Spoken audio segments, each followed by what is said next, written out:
నేను ఉదయమే ఇక్కడ నుంచి నేను కేరళ వెళ్ళాను. నేను మార్నింగ్ వెళ్ళాల్సి వచ్చింది షూటింగ్ కోసం. షూటింగ్ కొంచెం చేసుకొని ఇవన్నీ స్టార్ట్ చేద్దాం అనుకునే లోపు నాకు ఇది జరిగిందని తెలిసింది. మళ్ళీ తిరిగి వచ్చి అన్నీ వచ్చేటప్పుడు నాకు ఈరోజు మార్నింగ్ తెలిసింది. చూశాను, నేను టీవీలో కూడా చూశాను, ఆ ఇన్సిడెంట్స్ అన్నీ చూశాను ఎలా జరిగినాయి అని. ముందస్తుగా జరిగిన ఆ ట్రైన్ తగలబెట్టడం అవన్నీ చూసుకుని బాధ కలిగించింది నాకు.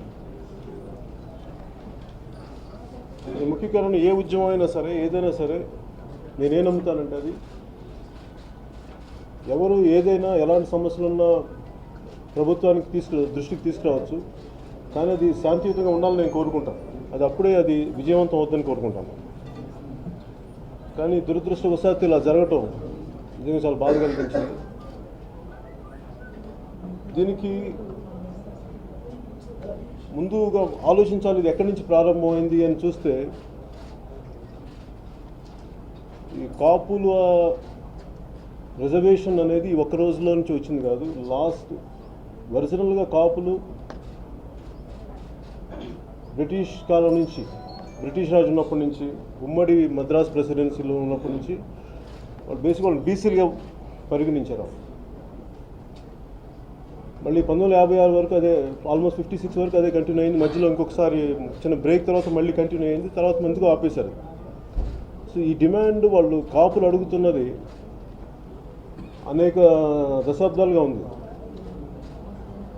ముఖ్యంగా కాపులు అనేది ఒక అనేక తెగలు కలిపితే కాపులు అవుతారు. ముఖ్యంగా అక్కడ సమస్య ఏంటంటే, కాపులు ప్రత్యేకమైన సమస్య ఏంటంటే, అటు తూర్పాంధ్రలో, ఉత్తరాంధ్రలో వెనుకబడిన కులాలుగా గుర్తింపు ఉంది. అలాగే తెలంగాణలో వెనుకబడిన కులాలుగా గుర్తింపు ఉంది.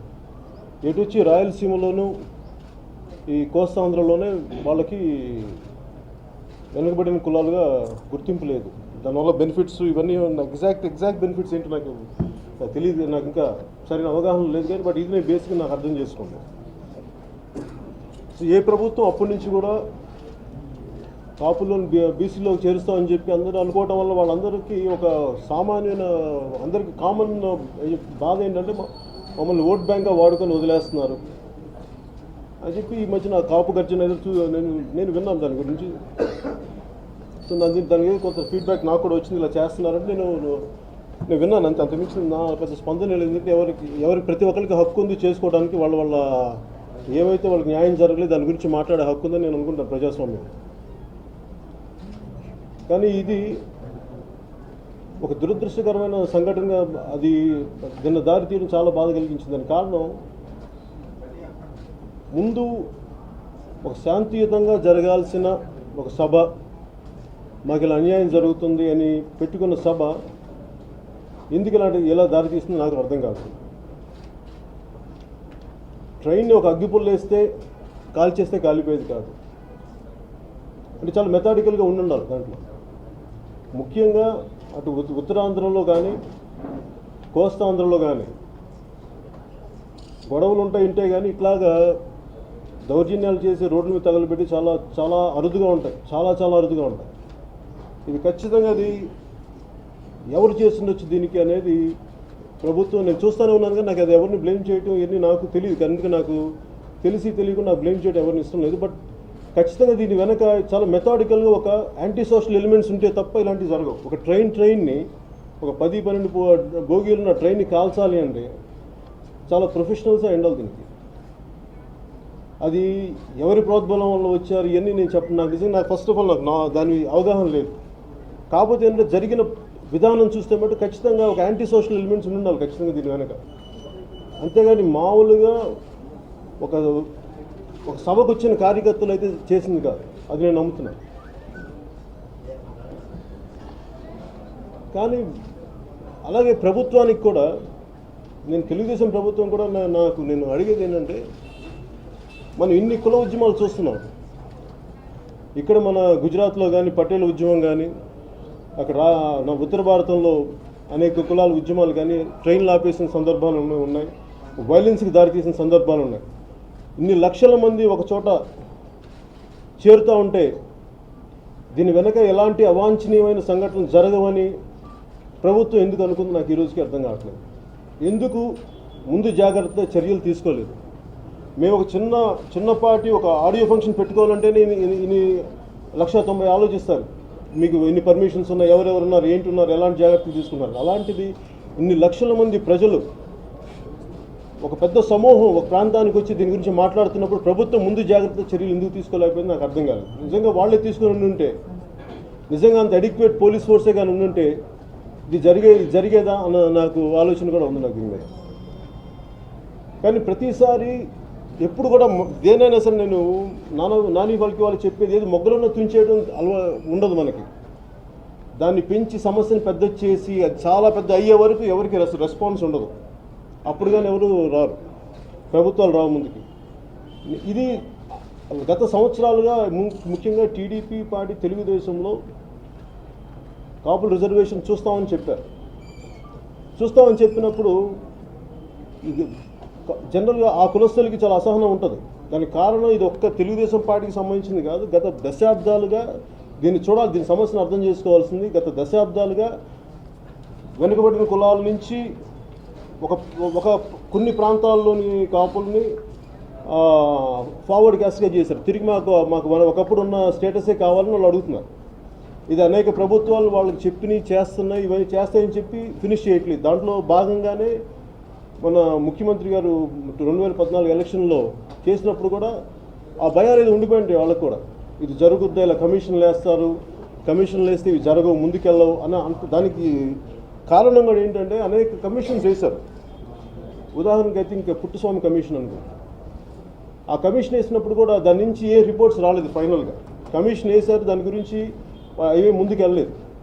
సో ఈ కమిషన్స్ వల్ల ప్రయోజనాలు లేవని చెప్పేసి వాళ్ళు ఒక ఎక్స్ట్రీమ్గా ఈ సబ్ పెట్టుకున్నారు, ఇంత పెద్ద సమీకరించుకున్నారు.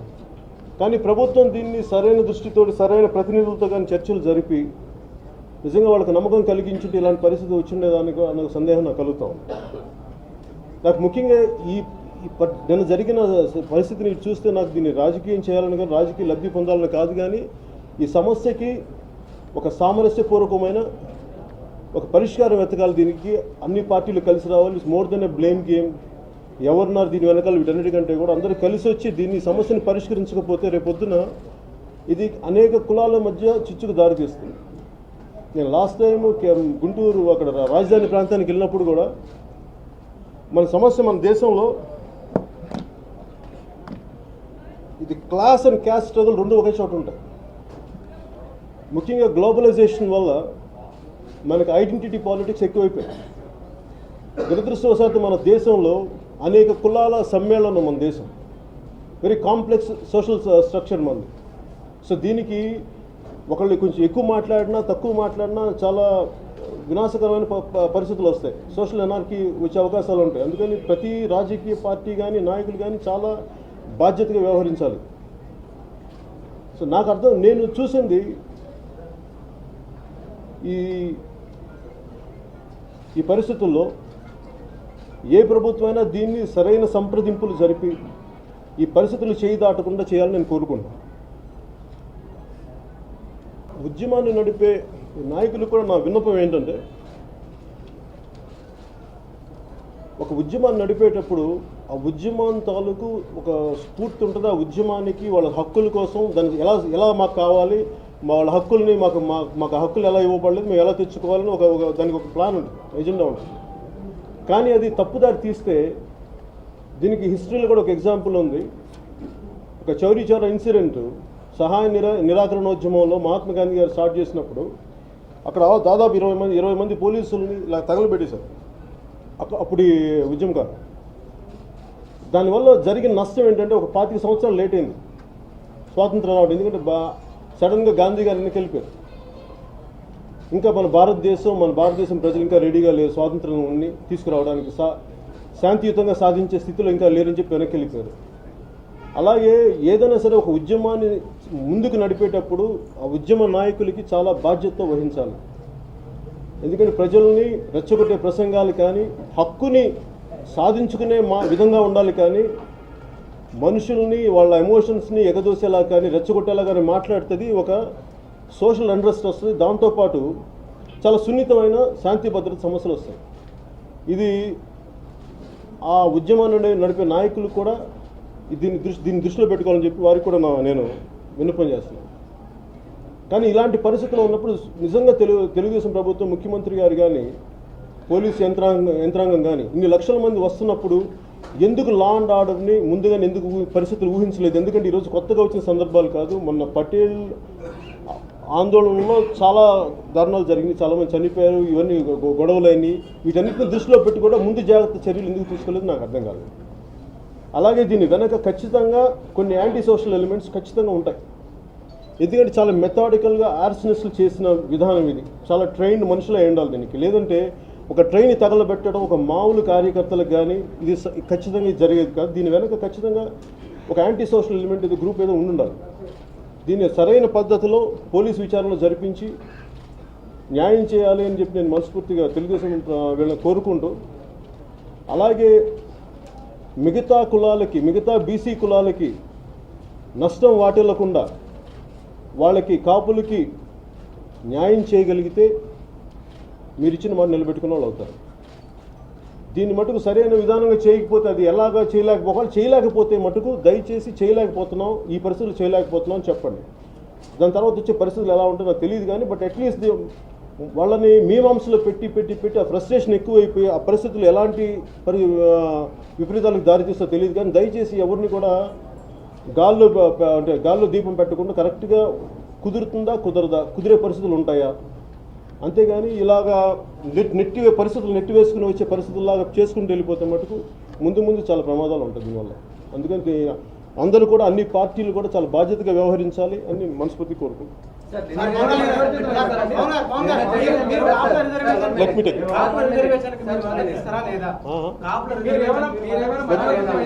నిన్న జరిగిన సంఘటన మీద మొత్తం వైసీపీ కార్యకర్తలు కూడా అందులో ఉండి ఈ సంఘటన అంతా చేశారని నిన్నటి నుంచి ఏపీ మంత్రులందరూ విమర్శిస్తూనే ఉన్నారు. ముద్రగడ కూడా జగన్ చేతిలో కీలుబొమ్మగా ఉండి వ్యవహారం అంతా నడిపినారంటారు. దానికి మీరు ఏకీభవిస్తున్నారా? అంటే నేను గ్రౌండ్ రియాలిటీ లేను. మేబీ ఒక గ్రౌండ్ రియాలిటీలు వాళ్ళకున్న వ్యక్తులు వాళ్ళకి చెప్పుకుంటే నాకు తెలియదు. నిన్న చాలా రెచ్చగొట్టే పరిస్థితులు ఉన్నా కానీ పోలీసు గాయాలైనా కానీ ఫైరింగ్ చేయకుండా ఇవన్నీ చేశారు. గవర్నమెంట్ వైపు నుంచి ఖచ్చితంగా రిస్ట్రైన్ వహించాల్సిన పరిస్థితి లేదు. ఈ ప్రభుత్వం కాదు, ఏ ప్రభుత్వం ఉన్నా ఇలాంటి పరిస్థితులు ఉన్నప్పుడు ఖచ్చితంగా సహనం పాటించాల్సిన పరిస్థితి. ఎందుకంటే డ్యామేజ్ని మినిమైజ్ చేయాలి కానీ ఎక్కువ చేయడానికి కుదరదు. కాపుల రిజర్వేషన్కు మీరు మద్దతు ఇస్తారా లేదా ఒకటండి.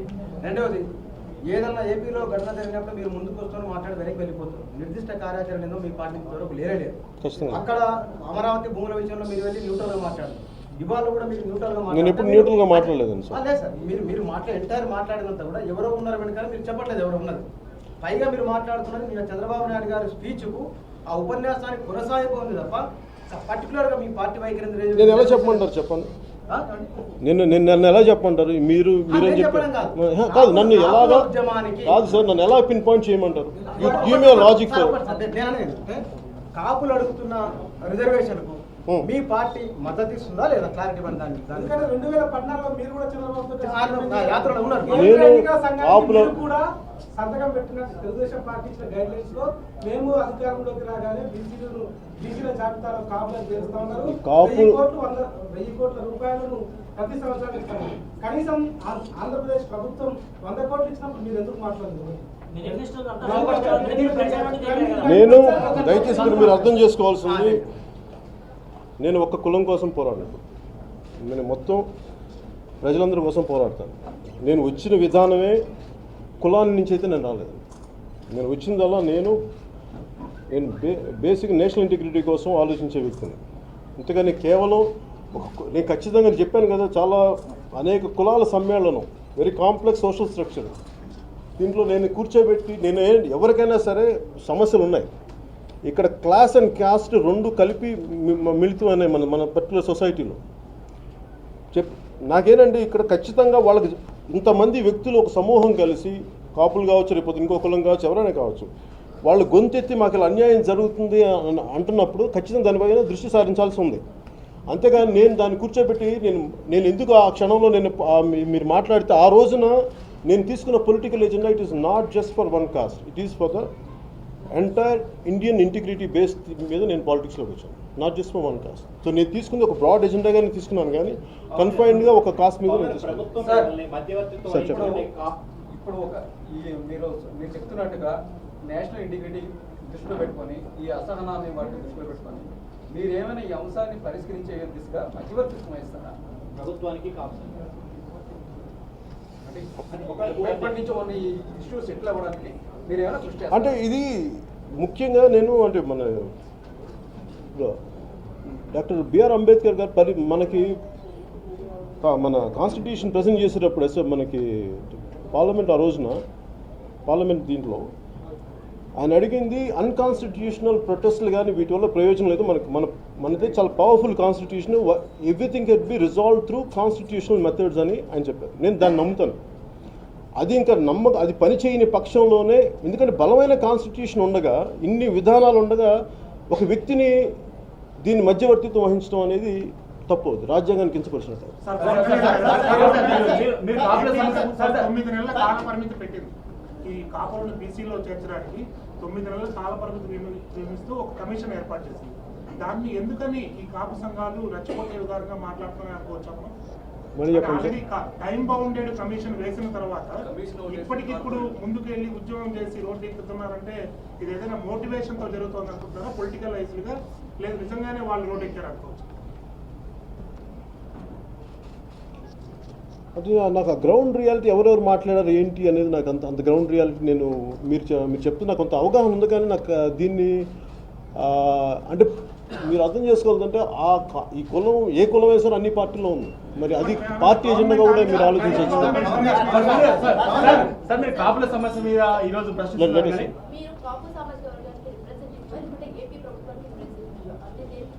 How can you say I'm an AP representative? మీరు చెప్పండి. What made you to say? I'm sorry, madam. What made you to say that? What made you to say that I'm a representative of anyone? No, what made you to think? మీరు కాపుల సమస్య మాట్లాడుతున్నారని Hyderabad central యూనివర్సిటీలో ఒక విద్యార్థి చనిపోతే ఢిల్లీ నుంచి గల్లీ దాకా అందరూ రెస్పాండ్ అయ్యారు. మీరు మాత్రం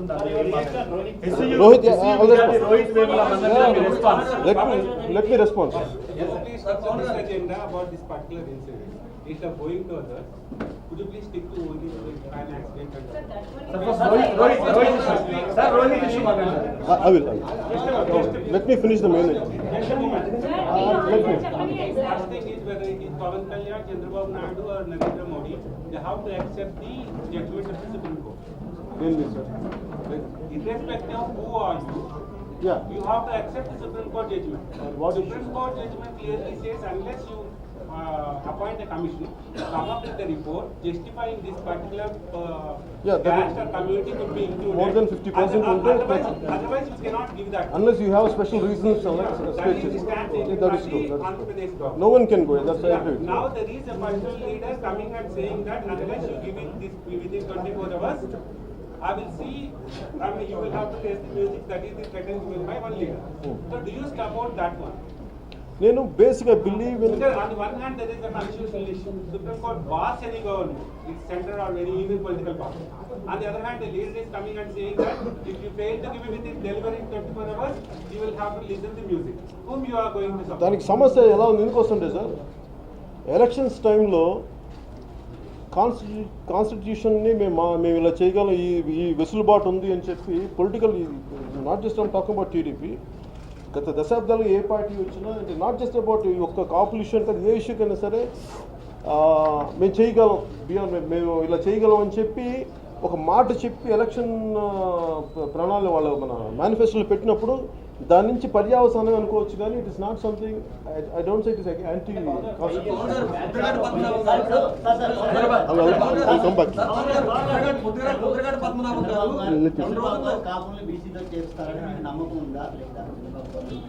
నాకండి. నేను దాన్ని ఎలా ఇప్పుడు చెప్పినట్టు మెయిన్ అది కాన్స్టిట్యూషన్గా రావాలి. సో ప్రాబ్లం ఏంటంటే మనకి 50%, మోర్ దెన్ 50% మనకి రిజర్వేషన్ ఆల్రెడీ ఎగ్జిస్టింగ్ దాని మీద మోర్ దెన్ 50% రావాలి, కొద్దిగా యాడ్ చేయాలి అంటే దానికి ప్రత్యేక కమిషన్ వేయాలి, దానికి ప్రత్యేకమైన పరిస్థితులు రావాలి, రాజ్యాంగ సవరణ చేయాలి దానికి. కాకపోతే ఇవన్నీ మనకి ఎలక్షన్స్ టైంలో ఇవన్నీ మనం చెప్పకపోవడం వల్ల నిజంగా నేను ఇలా చేసి మేము ఇలా చేస్తాం అనుకున్నప్పుడు ఈరోజు ఈ సమస్య ఉండదు. ఇందాక వారు అడిగినట్టు సార్ కాకపోతే ఏంటంటే సార్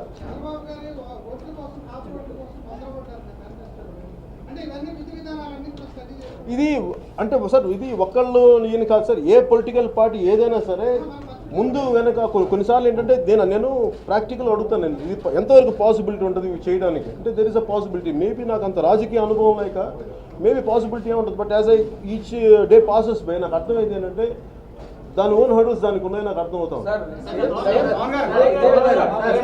2004-2009లో కాంగ్రెస్ పార్టీ కూడా వచ్చింది, అప్పుడు వారు చేయలేకపోయారు, ఇప్పుడు వీళ్ళు చేస్తా ఉన్నారు, ఇప్పుడు వచ్చింది.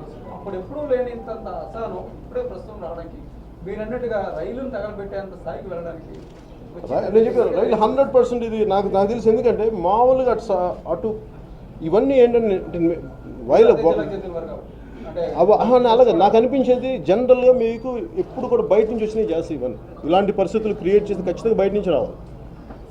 ఎందుకంటే మీకు అక్కడ గ్యాదర్ అయిన వాళ్ళే ఉండాలి అంటే ఇంకా సింపుల్ అంటే మోర్ దెన్ దట్ ఈ రోజున ఎనఫ్ వీడియో కెమెరాస్ ఉన్నాయి, ఇంతమంది సమీకరిస్తున్నప్పుడు there are enough cell phones ఉన్నాయి, మీరు వాళ్ళందరినీ ట్రేస్ అవుట్ చేయండి. More than me giving logic.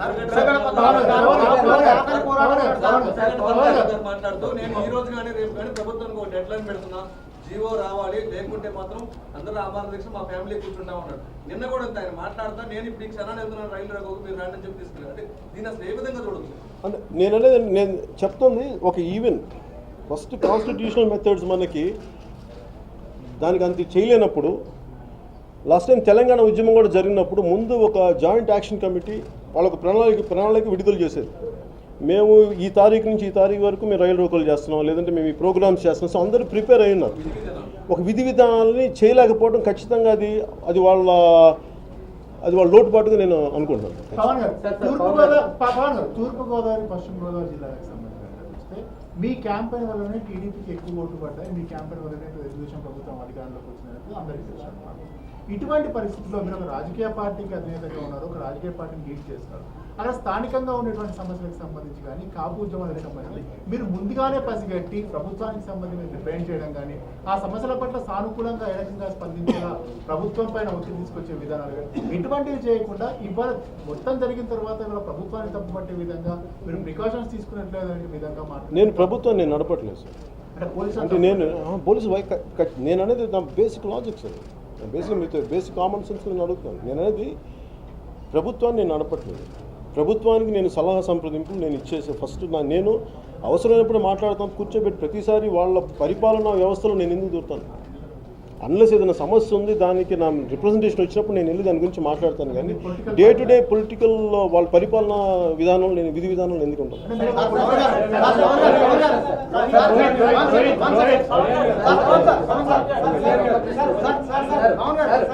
Janasena ఒక రాజకీయ చంద్రబాబు గారికి ఒక లేఖ రాశారు. అందులో 20 నెలల కాలంలో చంద్రబాబు నాయుడు కాకుండా వైఖరి కారణం కానీ ఏ రకమైనటువంటి పరిస్థితి వచ్చిందో బాగా కూడా ఒక లేఖ రాశారు. చిరంజీవి గారికి ఒక చెప్పడంతో చంద్రబాబుతో ఒక బహిరంగ లేఖ రాయడం జరిగింది. ఇప్పుడు కొద్దిసేపు 20 నెలల కాలంలో చంద్రబాబు కాపుల పట్ల తీసుకున్న వైఖరి కారణం కానీ ఈ రకమైనటువంటి పరిస్థితి వచ్చిందనేటువంటి అభిప్రాయం వ్యక్తం చేశారు. దాంతో మీరు ఏకీవిస్తారు. కాపులే కాదు, బీసీలు రైతులు కూడా ఉద్యమిస్తారు, ఉద్యమాలు ఆగవు, శాంతి భద్రతలకు పరిస్థితి తలెత్తితే అది ప్రభుత్వానికి బాధ్యత అని దాటైన లేఖ రాశారు. దాని మీద మీరు ఎలా స్పందిస్తారు? మీరు ఒక రాజకీయ పార్టీగా ఉన్నారు, బీసీలకు అన్యాయం జరగకుండా కాపులను బీసీలో చేర్చడం సాధ్యం అవుతుందా? మీ అవగాహన ఏంటో ఫస్ట్ చెప్పండి. ఇక్కడ మనకి తమిళనాడు ఎగ్జాంపుల్ అవుతుంది. Tamil Nadu it reach almost 72% and 69%. అలా కర్ణాటక ఉంది, కర్ణాటక కొంత చేశారు కానీ కొంత ఆఫ్ చేశారు కర్ణాటక. సో ఈ పాసిబిలిటీస్ ఉన్నప్పుడు మేబీ నాకు ఆ పాసిబిలిటీ కనిపిస్తుంది.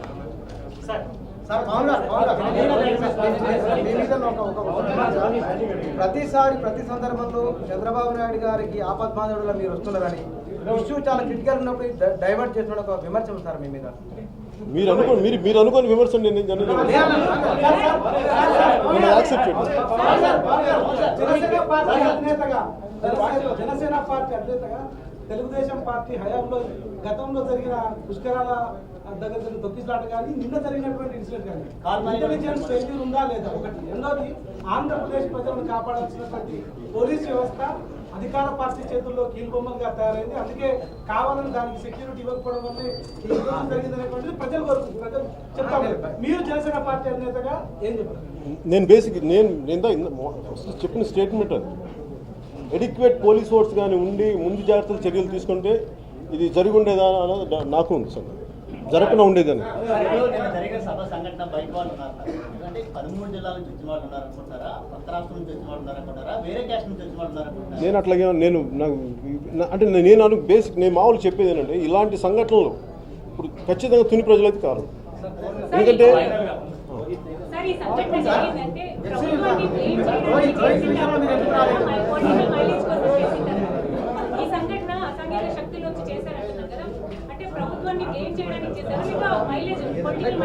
ఇది వెరీ డిబేటబుల్ క్వశ్చన్. నేను కూర్చొని ఒకటేనంటే ఇలాంటి జరిగినప్పుడు అనేక మంది అడ్వాంటేజ్ తీసుకుంటారు. అది ఎవరు వీళ్ళు అని చెప్పడానికి నిజంగా నాకు ఫస్ట్ ఆఫ్ ఆల్ నా దగ్గర నేను I'm not addressing the law and order situation. నేను వాళ్ళ ముఖాలు నేను ఎవరు చూడలేదు. బట్ ద నేచర్ చూస్తున్నప్పుడు, ఎందుకంటే ప్రతిసారి నేను సభల్లో కొన్నిసార్లు వెళ్ళినప్పుడు కూడా కొంతమంది అభిమానులుగా వస్తారు, వాళ్ళు ఇస్తుంటారు. సో వాళ్ళు జైలు కొడుతున్నారా లేదని చేతులు ఏమన్నాయో తెలియదు. వాటన్నిటి దృష్టిలో పెట్టుకుని నేను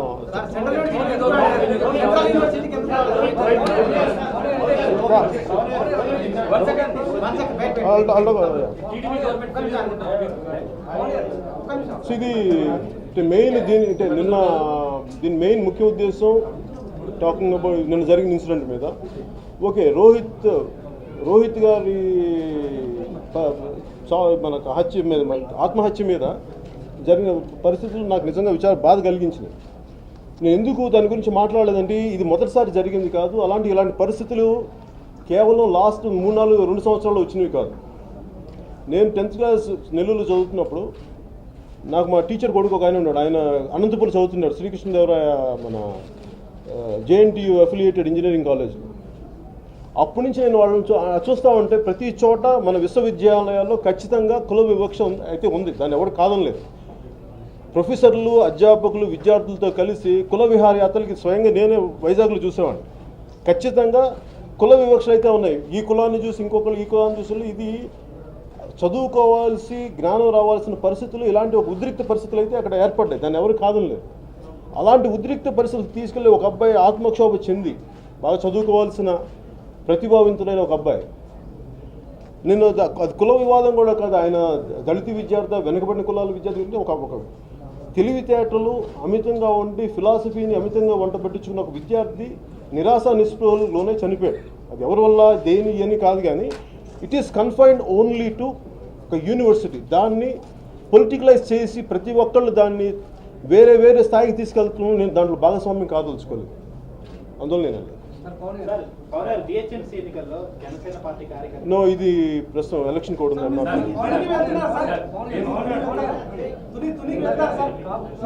సంబంధించి ప్రభుత్వం ముందస్తు చర్యలు చేపట్టకపోవడం వల్ల ఇది జరిగిందని మీరు అంటున్నారు. ప్రభుత్వాన్ని సమర్థిస్తూనే మాట్లాడతారు. అంటే ఈ విషయంలో ప్రభుత్వం సార్, మీరు ప్రతిసారి ఒక పార్టీ అన్నాక మీరు తిట్టేసేసి ఇలా కాదు. నేను అనేది టాకింగ్ అనలైటికల్గా, మీరు అనలైటికల్గా మాట్లాడుతున్నప్పుడు మీరు అనలైటికల్గా మాట్లాడుతున్న అలా నేను అనలైటికల్గా మాట్లాడుతున్నాను తప్ప నేను నిజంగా నేను ఒక పార్టీని సపోర్ట్ చేసేలాగైతే నేను ఇట్లా మాట్లాడాను కదా.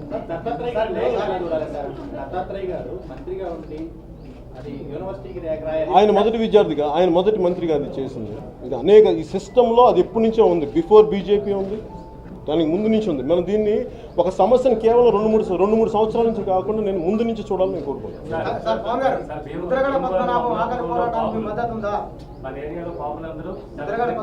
మిగతా వాళ్ళకి అవకాశం ఉంది సార్.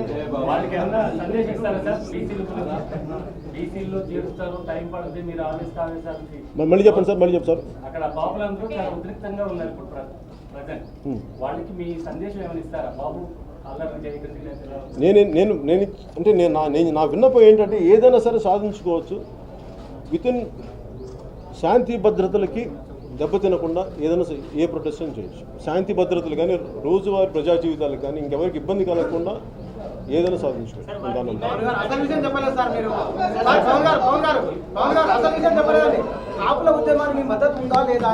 చెప్పాను కదా సార్, ఇప్పుడు దాకా అదే మాట్లాడారు. చట్టాలే పెడదారులు పట్టినప్పుడు, కన్నీటిని భయపు చెరలు మింగినప్పుడు ధర్మం రంగు మార్చకతం.